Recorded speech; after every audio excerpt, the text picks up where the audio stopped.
வேல் முருகனுக்கு அரோகரா. அருணகிரிநாதரின் கந்தரந்தாதி 38. சிற்றம்பலத்து ஐயர் அன்புநெய் நூல் திரிசிந்தை இடும் சில் தம்பலத்தை வர ஞானதீபம் இட்டாருக்கு பரிசில் தம்பலத்தை அருளும் செந்தூரர் பகைக்குளமாம் சிற்று அம்பல தைப்பது அவர் தோளில் இந்தீவரமே. இதயத்தை தகலியாக்கி அன்பாகிய நெய்யை வார்த்து ஆர்வமாகிய திரியையிட்டு ஞான விளக்கு ஏற்றும் அடியார்களுக்கு சித்தாகாசமாகிய குகசாயுஜ்ய பதவியை கொடுக்கும்.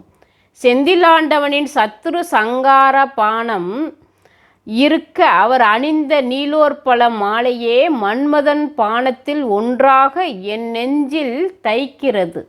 நான் என்ன செய்வது? அவனை வணங்குவதைத் தவிர எனக்கு வேறு கதி இல்லை.